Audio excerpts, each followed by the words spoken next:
Hello and welcome to RIVE Reflections in Veterinary Education. This episode is a journal club, and Catherine has selected the really long article for this month. But it was really interesting, really good. So I'm excited to talk about it. Catherine, do you want to tell everybody what the article is and maybe a little bit about why you picked it?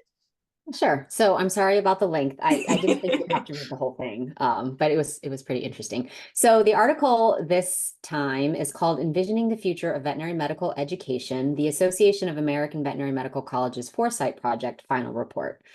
And the reason I selected it is because there's been a lot of conversation lately, especially with all of the new veterinary colleges that are in the pipeline to come online, about sort of the shortage of veterinarians that is coming up, and then obviously subsequently the shortage areas, which include academia. And sort of discussions have started to, I guess, begin again about what we could or should do to manage the shortage. And I feel like what we've done is decide to open a whole bunch of new vet schools in a very short time frame. And I had written a chapter in my textbook about sort of what I thought the future of veterinary education should or could look like, and some of the things that I had hoped would happen.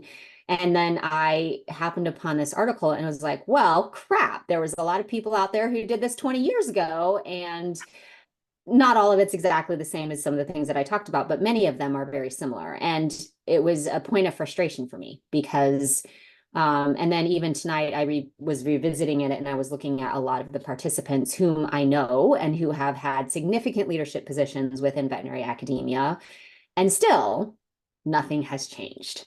And so I thought it would be an interesting conversation for the three of us to have, because we've been in different veterinary education situations and institutions. We have sort of different perspectives and different training, but we all are very passionate about education, and sort of all, I think, are aligned in the idea that we need to do something to change veterinary education. Maybe not exactly, we don't all exactly think what should be done is the same, but we certainly have ideas that things should change.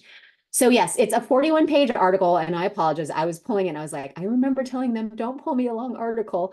But I was hoping that maybe you didn't have to read the whole thing to get the general gist of it. So I think it was about 20 pages that had the meat. So again, I apologize. But no, it was fine. I just had to I had to get a little dig in on that though. Totally deserved it. Totally deserved it. So yeah, I'm curious to think what you guys thought about it as you were reading. Eric, do you want to give us your thoughts? Yeah, I think there are three things that struck me. So I don't know. I guess the first was their identification of what they call one medicine and what we think of as one health now as a growth area. That was it was interesting reading this and seeing what we got out of it and what we didn't get out of it. Right. So we got like the embrace of One Health, I think, as a educational system and in the profession. Another takeaway that I have is frankly, it kind of bummed me out. Like this is 17 years ago, and I'm like, oh man, you guys, like, yeah, that was a good idea. Why are we still doing things the way that we're doing them? I graduated in 2000. So for the past 25 years, basically, from my point of view, veterinary medicine is basically the same. Yeah. And then I'll save my other takeaway for a little bit later, but that's kind of my initial things that I had thought of.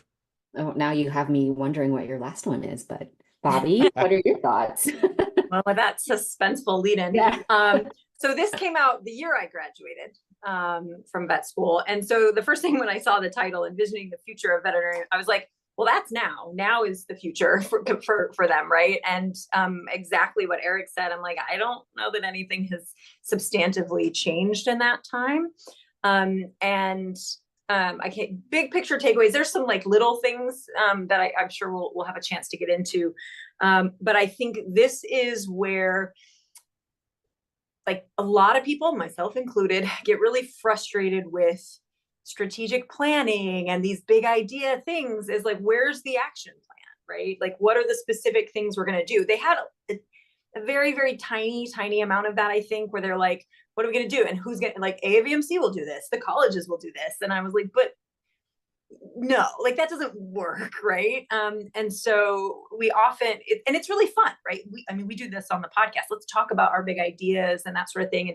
And the talking about it and envisioning it can be really fun.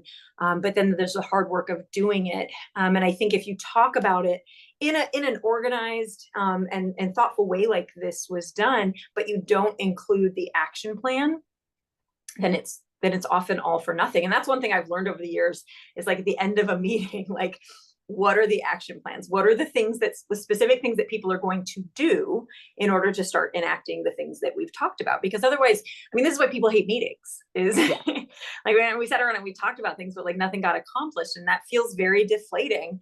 And so, yeah, as much as you could read this and you could just reprint it and today, and like most of it is probably still, again, you might change the ideas, but like nobody would read this and be like, this is obviously 20 years old, right? You could read this and be like, this was written today, and it wouldn't seem out of place. And that, I agree, is rather disappointing. Yeah, I think that was one of my biggest takeaways. It was like, oh, this is such a great idea. There's so many great plans. And then again, scrolling through so many people who participated in this project that are deans and now past deans, and that have had significant leadership positions within the AAVMC and all these things. And I'm like, you guys had the opportunity to affect real change, to really have these conversations and then do something about it. And yet nothing, right? It feels like nothing.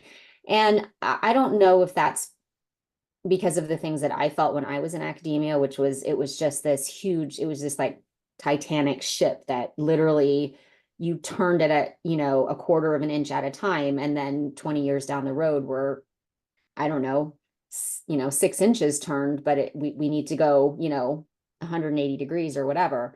I know that was mixing my metaphors, but I think you get the idea.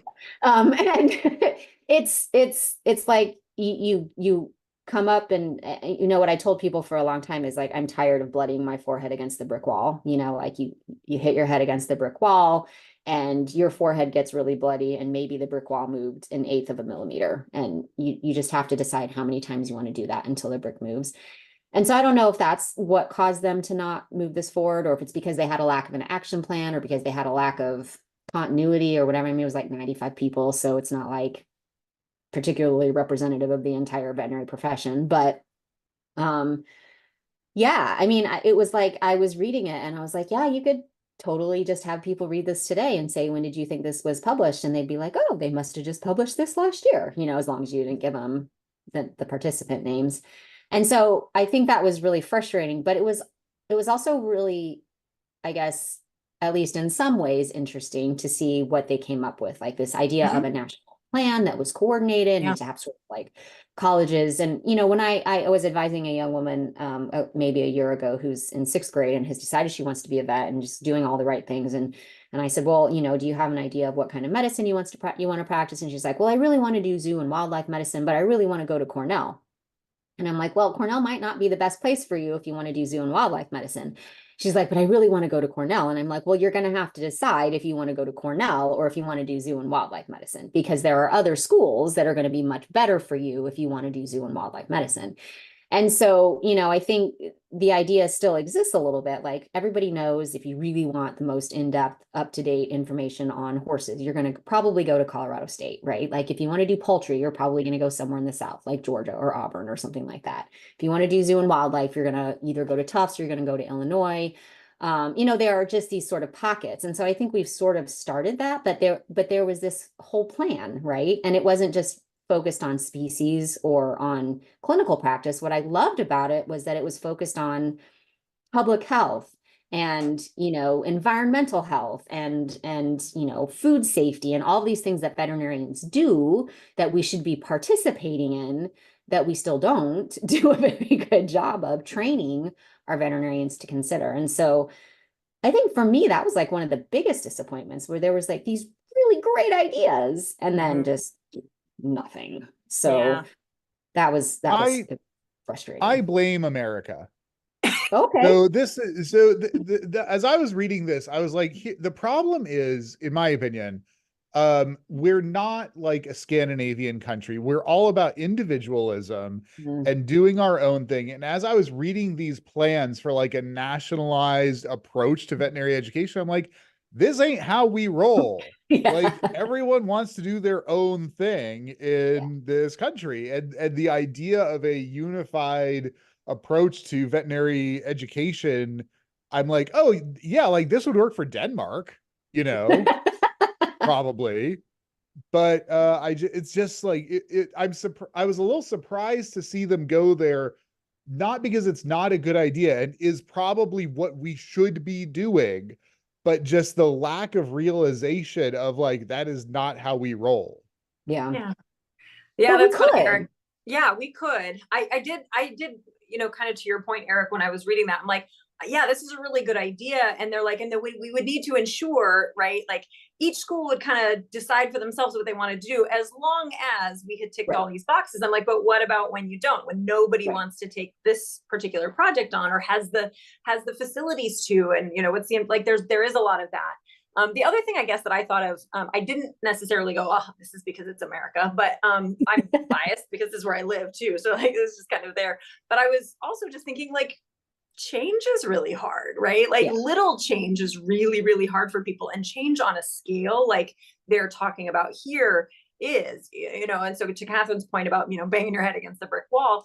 But that doesn't necessarily mean none of these things are like started, like, so I started to think like, what has changed in the past nearly 2 decades that might make some of these things more possible, less possible? I'm not sure that I came up with any good answers, but change is really hard, and people resist change. And when change on that scale, that becomes really, really hard. But at the same time, either we can choose to change or we're going to have change forced upon us. And I think that's one of the things that frustrates me the most, right? We know that change is going to be thrust upon us at some level. I mean, the pandemic was a very small taste of that. And we did change, and then we went right back to where we were. Now, granted, not fully, right? Like we went 100% virtual or 98% virtual, and now we're probably only 10% virtual. But there's also still arguments at the level of the accrediting body that's saying, well, you're not supposed to be doing any distance education. We can't accredit programs that do distance education. It's like, but you are accrediting every program that does distance education, because every program that you've accredited is still doing distance education, whether they admit it or not, right? And so even from the highest levels of our accrediting body, they're struggling with it. And the fact of the matter is that like things are different now than they were 20 years ago. I mean, I joke with my younger mentees and students, and I'm like, yeah, when I was in vet school, I was 31 and they were teaching me how to text on a brick phone, right? Like where you had to press 6 digits to get press this the thing 69. But that was also because like smartphones were just starting to come out then, and it wasn't as if everybody was walking around with a smartphone. And so even when I graduated in 2008, I mean, things are vastly different now whether people fully embrace that technology or not, that's up to them, but it's here to stay. Students come to talk to me and they're carrying an iPad that they're writing on. They're not carrying notebooks. They're not carrying a backpack that's filled with 20 pounds of textbooks. They're not doing all the things that you and I did when we were in vet school or even undergraduate. So we either have to choose to change and control that change, or we have it thrust upon us, and then we have a lot less control. And so I think it's really interesting that we're waiting for somebody else to tell us what we need to do and how it needs to change, because to me, that's way worse than being the ones who initiate it and at least have a little bit of control over it, especially in light of like this whole, just like on page 2, a profession in transition, right? And it's talking about the current number of veterinarians in food supply, veterinary medicine, biomedical research, public health, companion animal medicine, and other anticipated needs is inadequate to address current and future societal needs and well-being. I mean, again, copy and paste that for today. Yeah. That's what I think I was wondering about too, as we're discussing this, is how much of this is kind of left stagnant because we're just trying to tread water to keep up, like, because that was already a problem 20 years ago and we're still there. And they're like, but we can't even keep up with our current demand. And you are saying we need to expand what veterinary medicine looks like. That also, I can understand that feeling rather daunting to be like, we're just trying to fill the positions that are currently open, and you want to expand veterinarians into other fields. Like, what's going to happen, right? Like, if we start expanding the role of veterinarians in public health, One Health, all these other, which again, not saying I disagree that those are good things, but then what happens to the current, like, I'm struggling with this every day, right? Trying to fill the positions, not just veterinarians, but all veterinary professionals, and trying to get enough people for like the more traditional veterinary jobs, let alone expanding. So I do also recognize that probably played a role. If you're asking veterinary schools to be, okay, we want you to take on more, they're like, we're barely keeping up with what we have to do right now.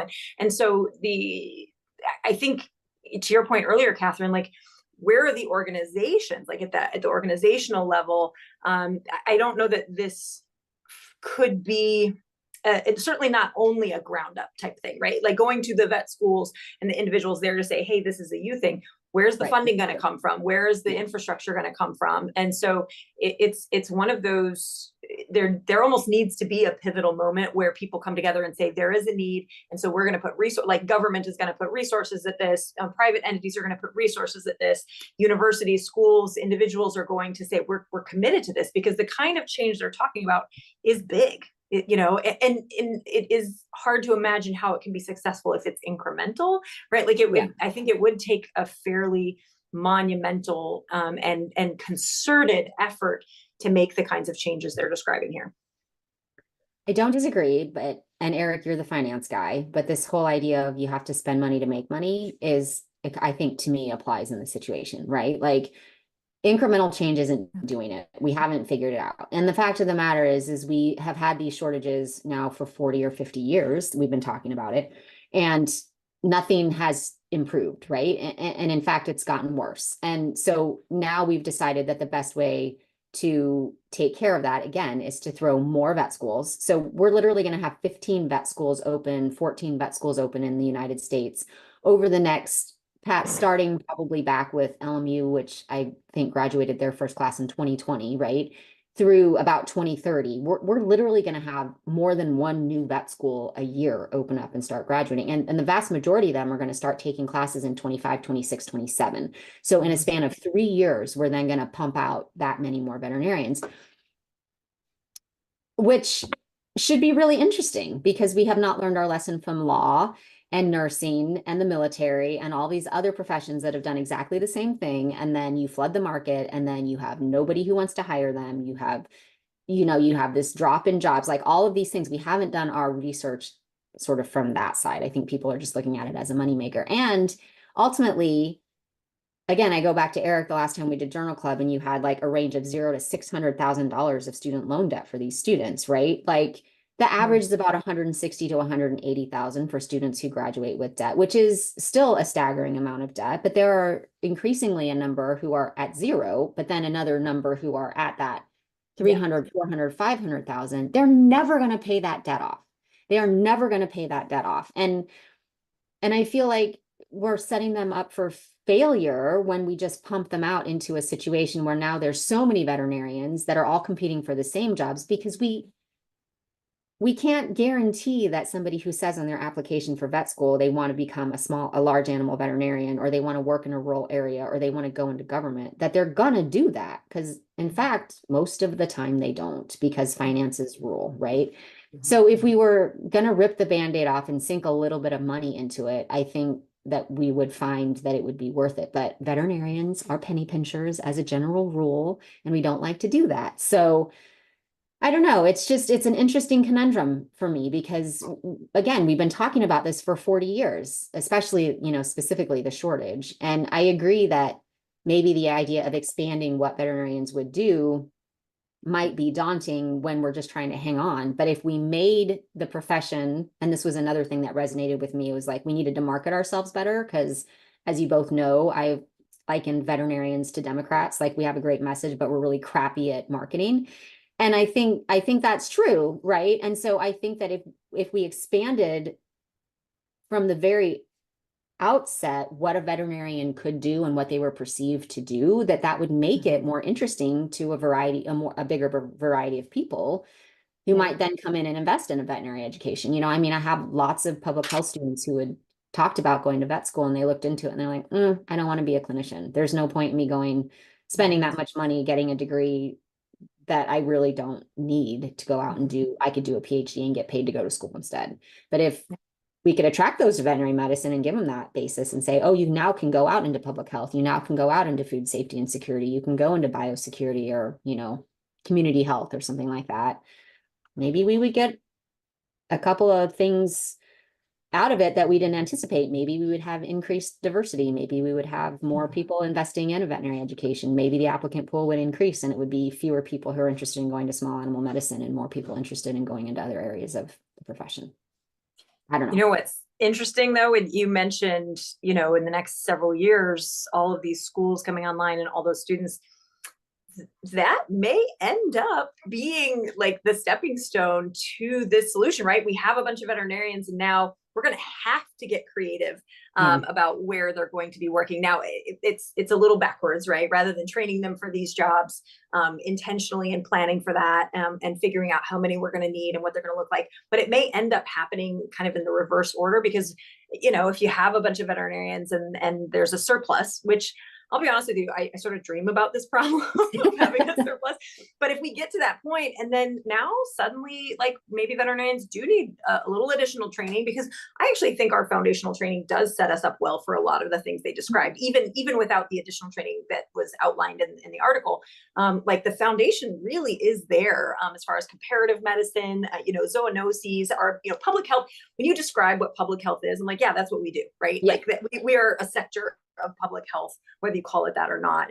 And so I think we are really well positioned to diversify, and it might be the kind of thing that we have to, because we end up maybe graduating more than we need for the current job situation. And so it could end up, maybe not in the neatest or best way solve itself, because there becomes a surplus. I don't know. Maybe, or maybe they just get frustrated and leave and do something else. But they might leave to like those allied things, and then that could create a path. And they go, hey, these people who kind of paved that way, let's just do this intentionally now. That's what I'm envisioning. Somebody who's like, I have this degree. I'm not going to go become a clinician because that actually isn't attractive to me, and also nobody's hiring. And so I'm going to carve out this other position. And now you're sort of showing people how it can be done. And next thing you know, that's a model for doing it intentionally that way. Yeah, that's fair. It's a positive spin. It could happen. Yeah. What are your thoughts, Eric? When you all mentioned about change and steering the ship and whatnot, so the part of the article for the viewers and listeners that I'm thinking of is where they're talking about different veterinary colleges having like an area of emphasis. Mm-hmm. And like you pointed out in the beginning, Catherine, that already exists, right? Like we know where you got to go if you want to do such and such. Why don't we just make that explicit? Yeah. Right. And then just embrace that. So like all the people that want to do zoo and wildlife and play with a charismatic megafauna can go where they want to go. And, the other people can go where they want to go. We all know what those reputations are. Let's just put it on our college's website, right? Be like, you want to do exotics? Don't go here. You want to do food animal? You come here. Yeah. Right? Yeah. It's there already. Fair. It would not be a hard change on any practical level. Except for the COE. Because the COE continues to insist that you have to offer this well-rounded veterinary education. Right. You can still do that. Yeah, I think. Yeah, but I mean, Virginia, Maryland gets hit every year because we don't have enough of a caseload for our zoo and exotics. And it's been made patently clear that Virginia, Maryland is never going to have a zoo and exotics service. They're not. It's not one of the things that they want to commit to. And I'm not saying that's a bad thing. I don't think it's a bad thing to say no, but it's just something that they have to kind of figure out how to massage it so that COE is like, oh, okay, they're getting enough, right? And so, yeah, I mean, it's again, goes back to that sort of higher level organizational change and acceptance that at some level, this is sort of a circular thing, right? Like the veterinary schools have to drive the change at the levels that are above them, but the levels above them have to drive the change for the veterinary schools. And until somebody takes that first step to say, this is what we're going to do. This is why we're going to do it. We have the, research to back it up. We have the funding to support it. Take it or leave it. You know, I Yeah. don't think that anybody's willing to do that. Well, that I think is the other thing that was sort of glaring in this article was it was AAVMC Veterinary College was that I don't remember any mention, or maybe one mention of like AVMA Yeah, COE, right. right? Like that was I think noticeably absent from this Yeah. discussion, and maybe intentionally so. I don't know why that would be, because that seems like a pretty obvious hurdle, right? Like that you have to be on the same page with the accrediting body. If you're going to talk about the kinds of changes that they're talking about in here, they need to be embraced by the profession at large, and therefore by the representative governing body of the profession, which is the AVMA. And that was not really mentioned. And maybe that's why this all stalled out, right? Like maybe that's the problem. And maybe that stalled out because there wasn't a plan. Maybe it stalled out because there wasn't reception on the other end. Like, I don't know, but I think it's pretty glaring that that's missing. Yeah, and they talked a little bit about the AAVSB as well, the American Association of State Veterinary Boards, which I thought was interesting, particularly when you're talking about, you know, the licensing and sort of, they basically said we needed to do a limited licensure, right? Like it wasn't a species limited licensure, it was sort of a content area limited licensure, but it was still, I mean, one of the same things that I think we've talked about, species specific licensure, this idea that if you want to work on horses, you go take the horse part. If you want to work on cows, you go work, you know, take the cow part. And if you decide you want to change later, then you have to go demonstrate that you can do that. And I still think that that is something that's worth revisiting and having conversations about. You know, I mean, we've gotten to the point now where Colorado is actually voting on a measure to create a mid-level practitioner, in spite of the fact that there are no veterinarians really, and like nobody wants this thing. Like basically. nobody wants this, right? But the public wants it. They had well in excess of the number of signatures they needed to put it on the ballot. They needed something like 130. It was like some weird 134,522 or something, and they had like 200,000 signatures or whatever. So the public clearly thinks it's a good idea, and there are obviously things like, you know, ASPCAs and humane societies that think it's a good idea, until people get in there and start doing what they're doing and killing animals and having all kinds of complications. And then they wonder, you know, what's going on. And unfortunately, that is going to reflect on the veterinary profession in a way that I think is negative. I think also veterinarians have to be willing to take these people on, right? So you can go get this 2.5-year degree and you can pretend like you're a doctor or a PA in the same sort of sense. But I, as a veterinarian, I'm not taking that responsibility on. You know, I've spent way too much time, money, and effort on my license. And so we'll see if that happens. But people clearly want veterinary care. And I think part of it too is the affordability of that veterinary care, right? Like one of the many things that drove me out of clinical practice was the idea that I could no longer serve my patients because my clients couldn't afford to pay for it. And that's not why I got into veterinary medicine. And I don't think that's why most of us get into veterinary medicine. You know, we don't go into it because we want to get rich, but we also do have bills to pay. And then you work for somebody who's like, well, I also have bills to pay and I also want to take home a decent paycheck.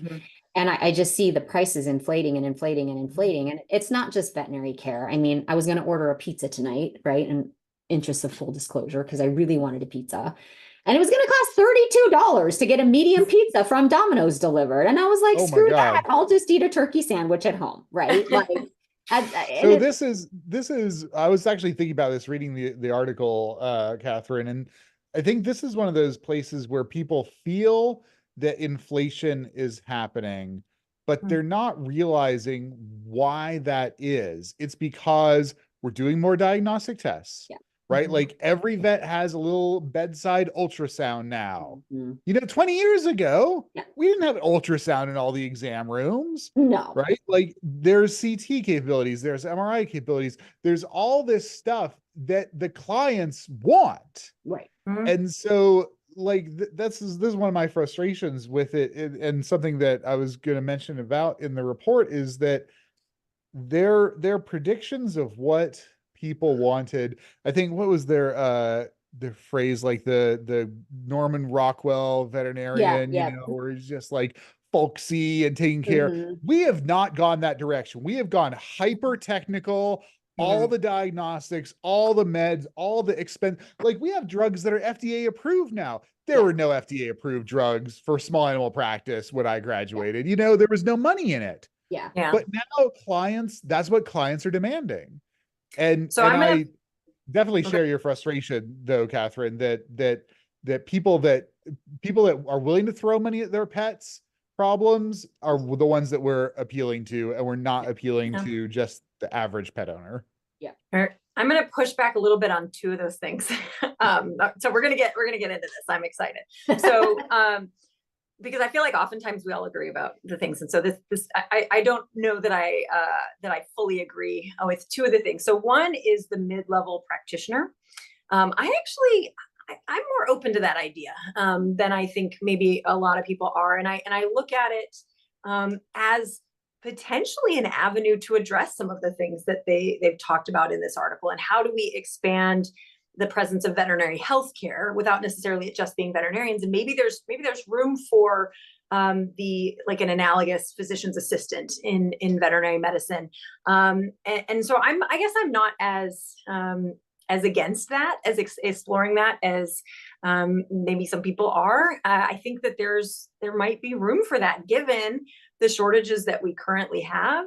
And I also think like when I go to the dermatologist, there's a dermatologist that I used to go to, and like you had the option, you can see the dermatologist or you could see the PA, and you could see the PA now or you could see the dermatologist later. I don't know if there was a cost difference. And I was like, yeah, I'm just going like as a pre-screening thing. And they said, if there's ever any issues, we have a dermatologist right here that they'll consult with and whatnot. And I saw the PA and they were great. And I didn't have any issues with that. And it allowed me to get in sooner, more convenient. And for what I needed, I was fine with that. There are other times when I probably would have said no, but for that particular circumstance for me, not a big deal. And I can imagine a scenario where that could work well for certain circumstances in veterinary medicine. And if you look back historically, when the physician's assistants, that concept came out, like physicians were against it. They were very much opposed to that too. And there's probably some that still are, but overall the profession has changed. And I mean, it wasn't the collapse of medicine that some people predicted. And were there probably some bumps in the road? I'm not privy to all the issues along the way, but it's fairly entrenched in human medicine now. In some areas, right? Yeah. Like not necessarily in all. And so I do think that there is the potential to explore that. And so just throwing that out as another view. I don't know. I'm not convinced that we know enough about it yet, but I'm open to trying it. And then the other thing I was going to push back on is Eric's comment that the clients are the ones demanding all the stuff and the bells and whistles. And I'm not sure that's been my experience. I think we project that onto them a lot. And we train them that like, you must have all of these things. I've had conversations with folks where, like you mentioned the ultrasound, where in emergency specifically, the ultrasound should be part of the initial exam and it's the extension of, and I was like, no, it's very different from the exam. And it absolutely is not and should not be. Like my physical exam is my physical exam. And this is a different separate test. There are people that recommend including it in the cost of the emergency fee. And I'm like, but like, there's so many cases where that's not necessary or needed.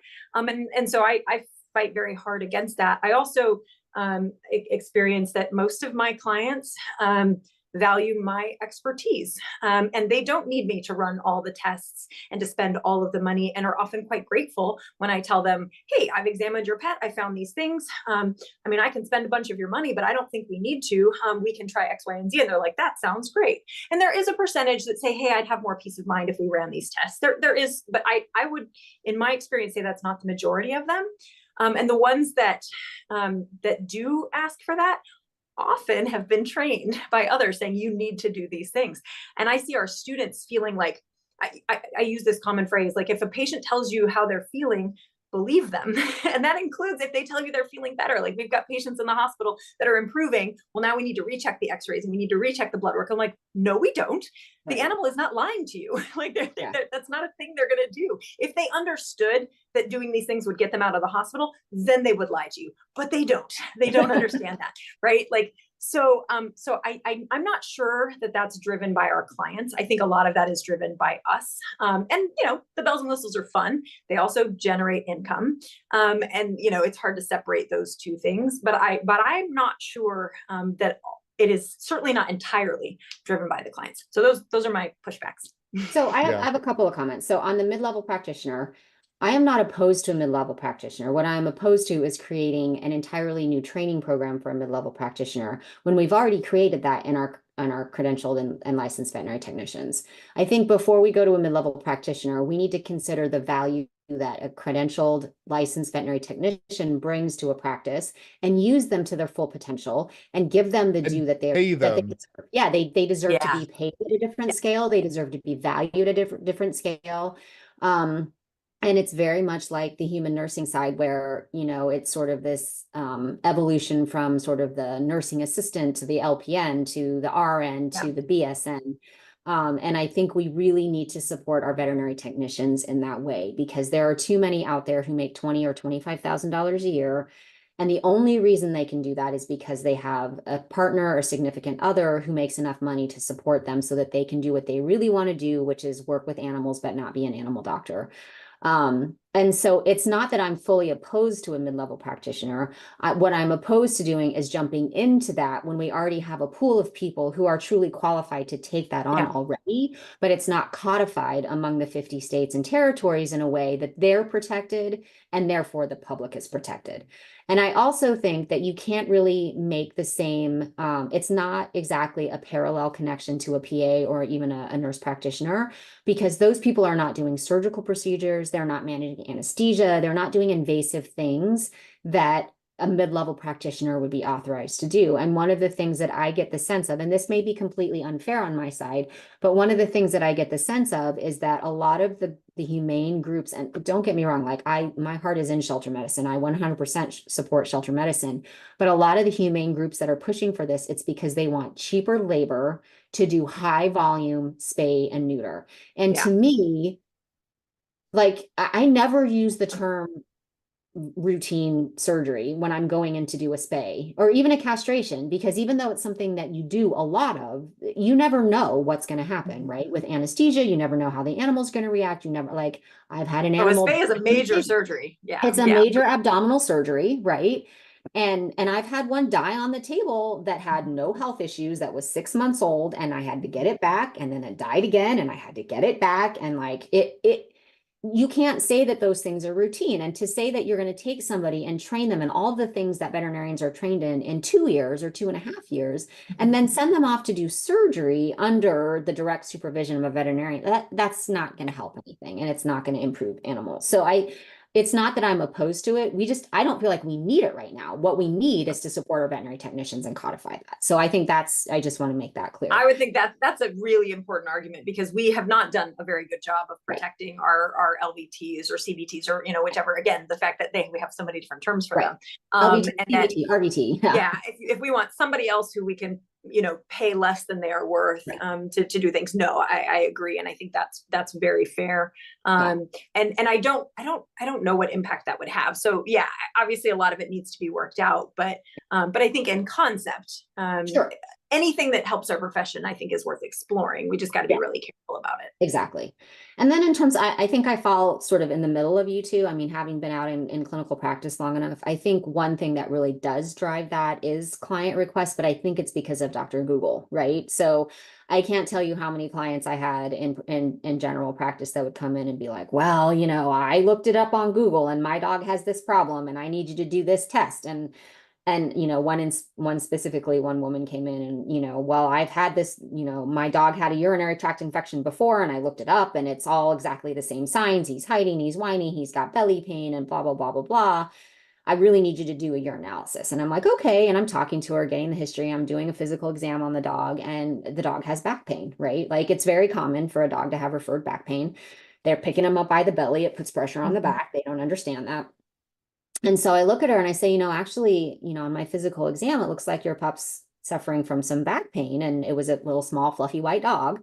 And so we have the conversation about IVDD and no, you're wrong. You need to do a urinalysis. And I'm like, oh, okay. I'm perfectly happy to spend your money on a urinalysis. When it comes back normal, just promise me that you're willing to have the conversation about back pain. Oh yeah, but it'll come back. And so of course it came back normal. And I just basically said, okay, well, are you ready to have a conversation about your dog's back pain now? And she, well, I'm not trying to tell you how to do your job. I'm like, yeah, you are. Yeah, Because you went to Dr. Google and you thought you knew more than I did. But let's move beyond that and talk about your dog's back pain, you know? So I do think it is somewhat client driven, but I think it's mostly because of sort of the access to Dr. Google and sort of other things like that. And I can't tell you how many, well, my friend who's in vet school, or my friend who's a vet, right, who's a veterinary assistant or a kennel assistant, or has had some experience with a breeder, is now a veterinarian. And so I do think that's part of it. And I do think to some extent, some of the higher end veterinary practices that I've worked in certainly do train clients to ask for those kinds of things and to expect those kinds of things. I've worked in plenty of, places where I went in and I was like, I had the same experience you had, Bobby, where it was like, hey, well, we could do this, this, and this.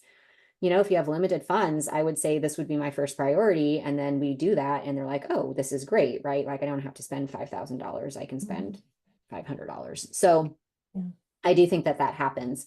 But I think the thing that frustrates me the most is that even when we're not doing advanced diagnostics, I think honestly, the core of what's driving it is that practices are becoming more and more corporate, right? And so it's more and more profit driven because it's more quantitative versus qualitative data that's coming in. But also veterinary students come out expecting to make $150,000 in their first year, and they only want to see one patient a day. And when you're a practice, when you have such a shortage of people, you have to kind of do what you have to do to get people. And sometimes that means hiring people on at a loss, because the only way to get the people you need to sort of continue the process is to do that, but they have to cover it somehow. And so it sort of ends up in those prices being raised. And so it's an unfair hit to the client and to the patient. And I think that to me is a problem. And I think the pro-style model can be really good, but I also think it can be a problem, right? Because I ran into too many people in my own practice, and not the majority of them, but at least a couple of handfuls who did what I would consider unethical medicine because they were worried about how much money they were going to make, and not because they were worried about doing good medicine. And so, I think there's lots of issues that we could talk about in terms of why the cost of veterinary care is rising. But it's a problem. I mean, I think we can all agree that it's a problem, right? Because to me, I was very poor growing up. One of the main reasons that I honestly made it through childhood is because I had pets that I, could kind of commune with and get some comfort from. And we never would have been able to do that today because we couldn't have afforded to take care of them. And I've seen enough veterinarians try to shame their clients for not being able to do a $5,000 surgery, or because they couldn't, even do a $500 surgery and they had to euthanize their pet. And I think that's a real problem. And I think that's something that we need to address as well. And, that's getting back to the article, part of the sort of the One Health and the public health and sort of that Norman Rockwell doctor, right? It seems very, I don't know, old fashioned, but many of us would be very poor if we didn't have to charge for our services because we would choose to give away our services instead. Many of us, I think. So, there's that sort of that dissonance that happens. But certainly there are many things in this article that, you could take any sort of one section out of it and just sort of, really pick it apart. But what I think, to get back to it, one of the things that I found really interesting is that of the seven, they created these sort of 7 potential scenarios that could happen in the 20 years on that they were envisioning. And several of them are fairly accurate. I mean, there was a doomsday pandemic disaster, right? Scenario. There was a brave new world of modified species. There was the global warming eco crisis. And then that whole idea of one medicine and one health. So, I think it's really interesting that they obviously had a pretty significant, fairly accurate vision of where things might happen or some things that might occur. I don't know that they could have predicted in any great detail what it would exactly look like, but in that sense, I was like, oh, well, this is really interesting. They did their due diligence, they did their research, and many of these things actually came to be. So I don't know if you all had, I sort of went on a rant there. So I don't know if you all had any reactions to that section or thoughts on that. What are your thoughts, Eric? Yeah, I thought so. I don't think we talked about or summarized the methods very much, but they basically got these working groups together and then provided them with these scenarios, and it sounded like it was like a workshop and they were kind of picking everyone's brain. I don't know, Catherine, if you have any more details about the methods that you want to share. No, I mean, they really sort of talk about this foresight method, and it's basically just sort of getting really smart people with experience in the room to talk about what things might potentially sort of happen on the horizon. And then they got together in workshops and had discussions about what that would look like and sort of ways that could be, I guess, managed based on sort of the information that they had. I'm not familiar with the foresight model and process, so it was interesting to me. I think I would probably have to read more up on it, but it obviously created. I thought it was a cool way of Yeah. addressing it. Like, here's a scenario, assume it's happened. Now Yeah. you have to go back and think, why did it happen? How did it happen?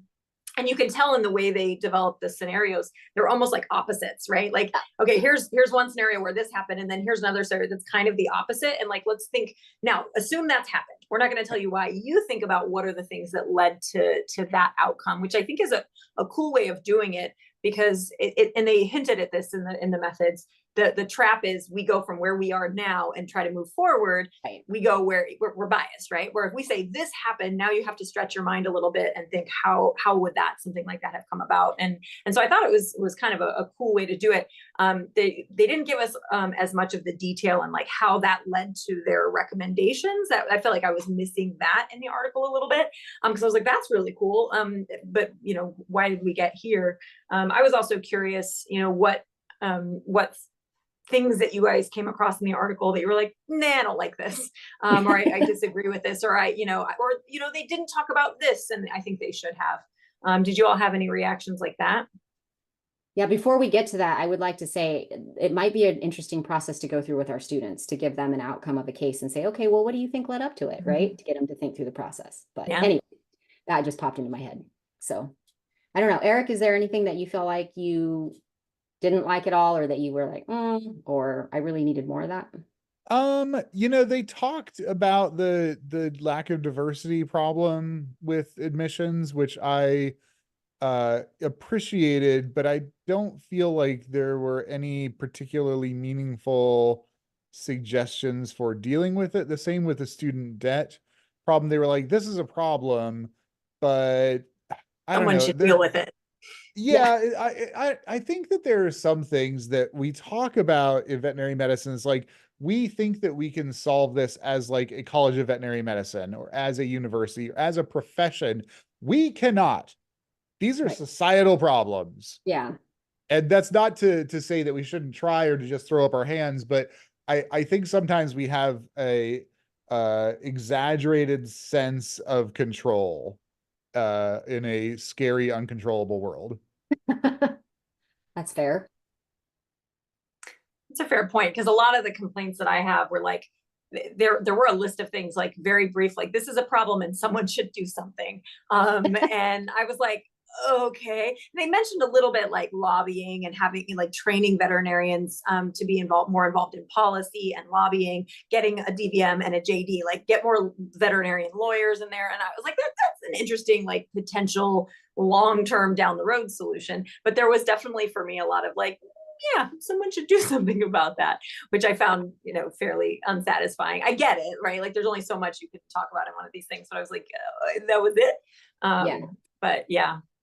I mean, they touch on the tuition and fees, right? The tuition fees, and like, we should do something about this, and the government should help us. And it's like, oh, okay.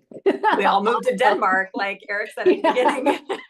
Right? Yeah, they should, but I don't think that's gonna happen. So yeah, I mean, I think even in 41 pages, there were a lot of places that I would have loved to see. Again, I think they could have taken each one of these sections and probably made an entire, paper out of it.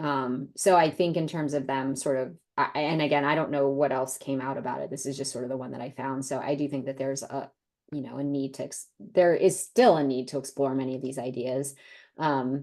It's one of the few that I have read that actually does talk about marketing and public relations. And so I think for me, that was really refreshing, because again, going back to this idea that, people think I'm a veterinarian, and people who know I'm a veterinarian think that what I do is play with puppies and kittens all day. And it's like, you know, and I still had clients that were like, well, you're not a real doctor, or you're not this, or, and it's like, okay, well, what part of like doctor of veterinary medicine do you not get, right? Like, and there is a huge misperception on the side of the public, you know, like how many times did I have somebody come in and say, well, God, I don't even pay my real doctor, you know, this much money to see them. And I'm like, oh, but you Insurance, do. Like, insurance me. yeah. And so like I'm sorry that my $55 office fee, you know, and I'm sorry that I'm a one-stop shop where you can actually get x-rays and, you know, get your medication and get surgery and get your dentistry and get your like, I'm sorry that you can do all of that in the same clinic and the same day at the same appointment.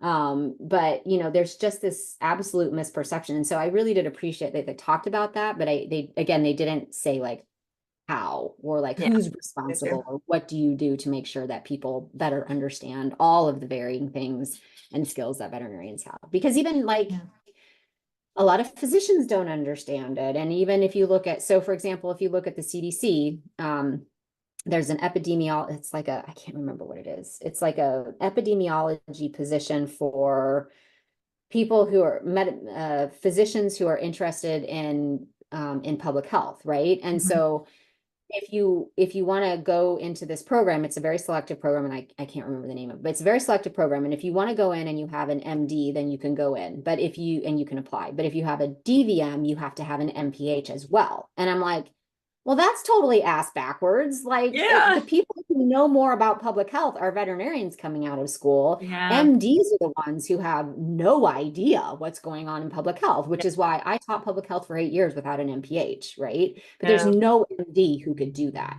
And so even at the highest levels of our government, veterinarians don't understand all of the things, or people don't understand all of the things that you're trained to do. So yeah, I would have liked to see a little bit more about like tangible things that we could do to help people better understand what it is. Yeah, I think we've talked about it before. It is pretty incredible the degree of ignorance of comparative medicine on the human side. And I didn't realize it until, you know, my wife's a pharmacist and they're just trained in human, you know, now she's a specialist in veterinary pharmacy, but for a while. And so she would tell me about these things from human medicine. I'm like, but such and such from, you know, other species. And she'd be like, like they just have no idea. And I'm like, if you gave me a human being, I can anesthetize that thing.